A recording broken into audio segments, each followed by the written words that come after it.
What's good, comic crew? Welcome back to African Reads Comics, where we dive deep into the panels, stories, and characters that make comics legendary. Today, we're tackling a question that sparked heated debates in comic shops, Reddit threads, and convention halls. Is the Joker, the clown prince of crime, the greatest comic book villain of all time? He's Batman's ultimate nemesis, a pop culture icon, and a chaos agent who's haunted Gotham for over 80 years. But does he deserve the crown, or are there other villains who outshine him? Grab your batarangs, hit that like button, and let's dive into this villainous debate.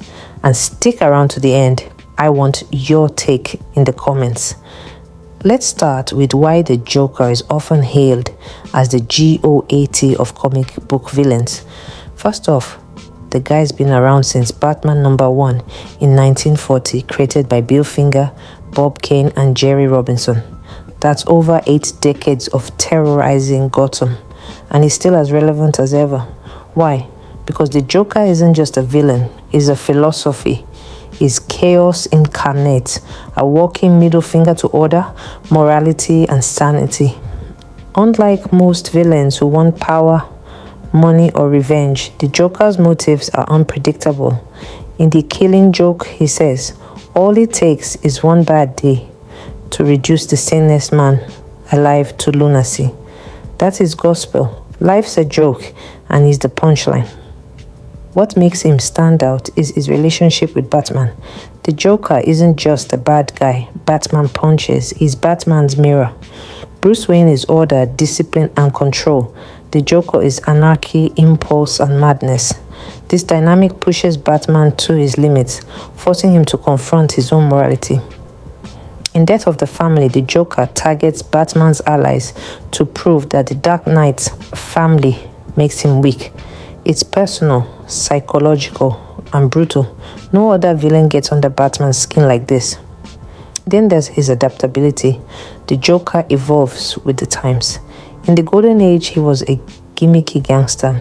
In the 70s and 80s, he became a darker, more nihilistic figure in stories like A Death in the Family, where he infamously killed Jason Todd, the second Robin. In modern comics, like Scott Snyder's run, he's a near mythical force of destruction. And let's not forget his cultural impact. Heath Ledger's Oscar-winning performance in The Dark Knight redefined the character for a generation, and Joaquin Phoenix's Joker sparked endless debates. Name another villain who's inspired 2 Oscar-worthy performances. Await. Finally, the Joker's unpredictability is his trump card. He doesn't need a master plan like Lex Luthor or a cosmic agenda like Thanos. In Arkham Asylum, a serious house on serious earth, is a force of psychological horror, taunting Batman with riddles and mind games. In Endgame, he's a city-destroying terrorist. He's whatever the story needs him to be, and that versatility keeps him fresh. So case closed, right? Not so fast. Now, let's pump the brakes and look at why the Joker might not be the greatest. For one, he's tied to Batman's world. His brilliance relies on Batman as his foil. Without the Dark Knight, does the Joker even work? Compare that to someone like Magneto, who's a powerhouse in the X-Men universe, but also a universal symbol of oppression and resistance. Magneto's ideology, mutant supremacy, drives conflict on a global scale, from X-Men #1 in 1963 to modern stories like House of X.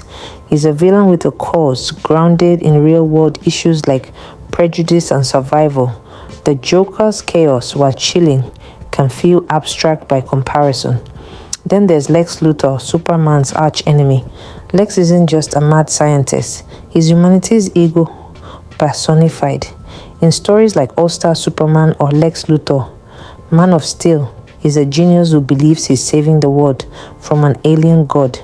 Lex's schemes, like building war suits or manipulating governments, show a calculated brilliance that rivals the Joker's madness. And unlike the Joker, Lex operates on a world stage, challenging Superman's ideals. of truth and justice. Doesn't that give him an edge? Let's not sleep on Marvel's Doctor Doom. Doom's a villain who's fought everyone. Fantastic Four, Avengers, even cosmic beings like Galactus.